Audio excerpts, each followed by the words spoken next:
Okay, welcome. So I'm going to be recording this tonight. I'll turn it off when it's your time to speak, and if I don't do that, please remind me, because I have a tendency to forget these things. I don't think it's any surprise what I'm going to be talking about. I just gave you a little bit of a clue. This is a koan from the Blue Cliff Record. It's called Case Number 1, Bodhidharma, Clear and Void. And it says, Emperor Bu of Ryo asked Great Master Bodhidharma, what is the highest meaning of the holy reality? Bodhidharma replied, clear and void, no holiness. The emperor said, who are you in front of me? And Bodhidharma said, I don't know. The emperor did not match him. Finally, Bodhidharma crossed the Yangtze River and came to the kingdom of Ji. Later, the emperor asked Shiko for his view. Shiko said, does your majesty know who this man is? The emperor said, I don't know. Shiko said, he is the Mahasattva Avalokiteshvara, transmitting the seal of Buddha's mind. The emperor regretted and wanted to send an emissary to invite Bodhidharma back. Shiko said, your majesty, do not intend to send an emissary to fetch him back.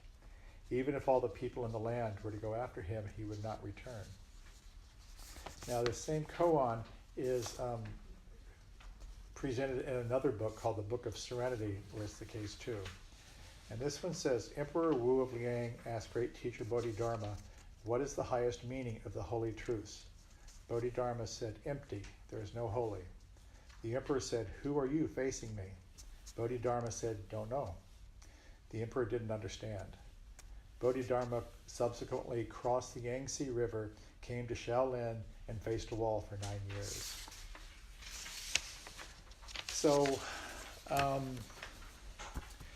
was first introduced to this koan a number of years ago, and it was completely, I couldn't penetrate it at all. It was just completely dense. I had no idea what it was talking about. And, the koan study is a big part of, there's two schools of Zen. There's the Soto Zen, of which this temple is a part of, and there's Rinzai Zen. And Rinzai is really focused on koan study, and Soto is focused on sitting meditation. But Soto also studies koans, and Rinzai also sits.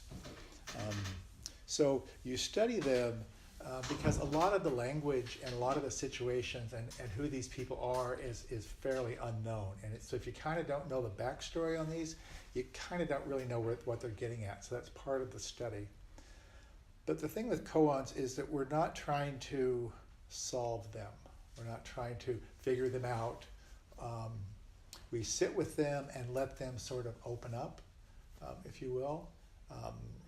And so there's no right or wrong. So this koan, like I said, it came from the Blue Cliff Record, which is this book here. It's a collection of 100 of these koans that was put together in China in the 1100s, and then Dogen took them to Japan, and the other book was written about that same time with these same koans. And they're about this guy Bodhidharma, who is an interesting guy. He supposedly brought Zen meditation from India to China, maybe 100 years before this was written. The deal is, they don't really know if he actually existed. He may not be real, because it's actually kind of unlikely that one person brought this. So he's probably an amalgamation of a number of different people over time, men and women. But he's kind of a symbol, so he's kind of useful that way. So this koan in particular is studied a lot when people are going through a training program called a shuso, and which is why I'm talking about it tonight. Because at the end of your shuso training, it's traditional to give a talk on this koan. So I'm going to try to kind of give some reflections on what I think, what it brings up for me, not what it means, what it brings up for me, and how that's related to recovery. So please bear with me. I think for me, what this whole koan is, it's Bodhidharma kind of showing us his view of the world. Is how I look at it. Where it says, Emperor Wu of Liang asked the Bodhidharma, "What is the highest meaning of the holy truth?" And he said, "Empty. There is no holy." This is the emperor having a Dharma discussion with Bodhidharma, and what he's saying is, what is the greatest truth in all of this stuff that we're doing here? And he said it's emptiness, and that's one of the key factors in Zen. And what he's saying here is that it's not holy, and I think that is great. I think that's wonderful, because what it says is that emptiness is in the everyday. It's in the mundane. It's not some holy thing that's reserved for a priestly class, if you will. And in a nutshell, as I understand emptiness, it's that there's no, that everything is interconnected. Nothing exists independently, just sort of floating in space. Everything comes from something, everything goes to something, everything is intimately connected with everyone they've run into contact with in their entire life. And, just by being here tonight, you're influencing me, and I'm changing you, and you're changing him. And this is the way we go through life. And I think this is important. I think it's a really important concept for people in recovery, because I know that my disease tells me that I'm isolated, and it tells me that nobody cares, and it tells me that it's hopeless, and it tells me that I might as well use, I might as well drink, because this is just the way it is. And actually what emptiness says is that recovery is possible, that there is an abundance of help available for you. And I think we all learn this as we come into recovery, and we're part of a fellowship, and we come here and we're part of the Sangha, and realize that at any time there's innumerable people that are waiting to help you. And that's the interconnectedness that I think this is talking about. Then the piece where the emperor says, "Who's facing me?" And Bodhidharma says, "Don't know." To me, this reminds me of the concept of no self that we also in Buddhism, and no self is basically that there's no soul, that there's no unchanging me. I mean, obviously, there's this collection of atoms and function and body here, but there's nothing that's unchanging. There's no self that you can find that doesn't change. I'm a different person than I was before I walked in here. 13 years ago, I had a needle in my arm. That changed, and that's what this I think that's what this is talking about. We're changing all the time. Then the next thing this says is, Shiko said, he is the Avalokiteshvara, Mahavatsa Avalokiteshvara, transmitting the seal of Buddha's mind. So Avalokiteshvara is the Bodhisattva of compassion. In the Heart Sutra it says, Avalokiteshvara, Bodhisattva who, doing deep prajna paramita, perceived the emptiness of all life and was freed of pain. So what this is starting to give us a hint is that there's a way out of the pain that underlines life. It's a part of life. It's a part of our addiction, and what this is starting to show is that there's a way out of this. There's another story in this book also between the emperor and Bodhidharma, and the emperor had gone around and was building temples and giving money and supporting monks and doing all these good works to accumulate merit. And the emperor declared, since my accession to the throne, temples have been built, scriptures copied, and money saved without number. What kind of merit has that accumulated? And Bodhidharma said, no merit, nothing. This accumulates nothing.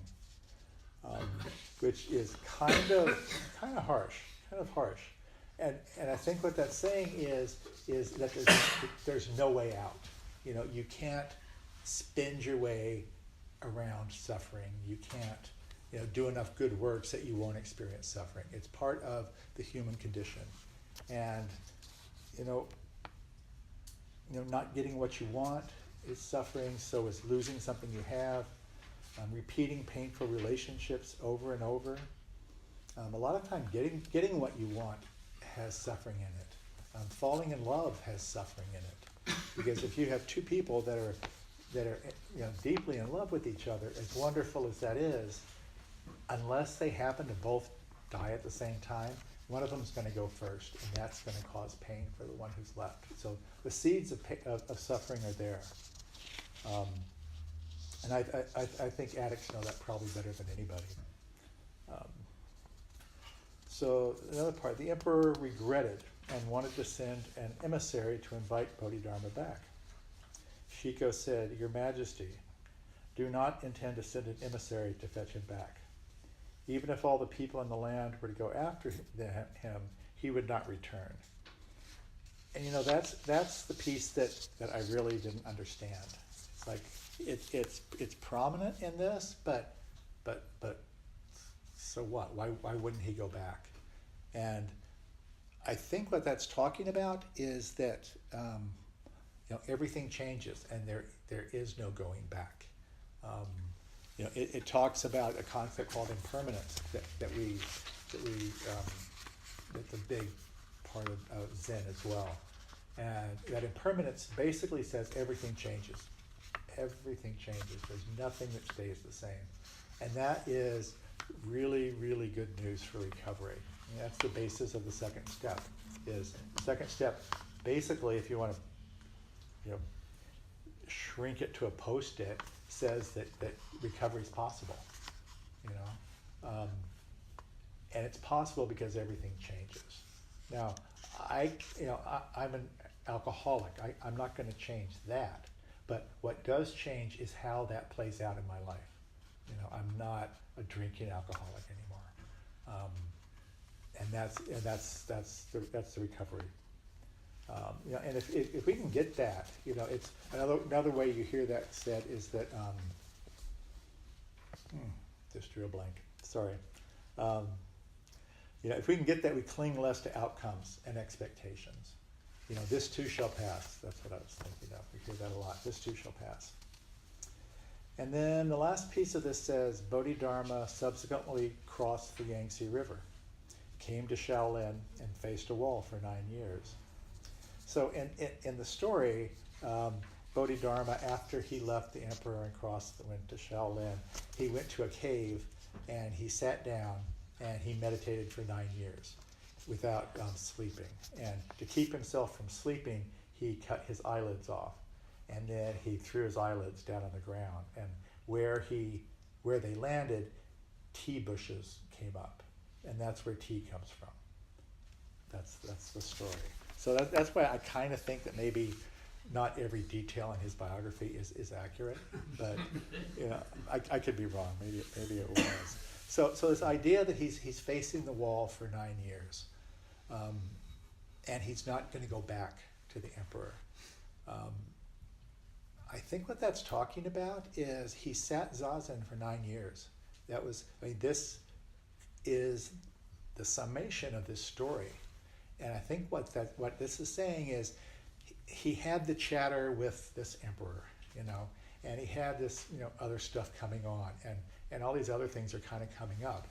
But at the end of the day, he sat zazen, and he sat zazen for 9 years. And then at the end of that 9 years, he was enlightened. And, talking was over. All there is to do is sit. And I think that to me is the most fundamental thing I get out of this, is that sitting is the foundation of everything else we do. And, that comes around to the 11th step. I think it's why meditation is such a powerful tool for people in recovery, is it gives us that calm ground, that calm space that we can live on. So that's about all I'm going to say on this, actually.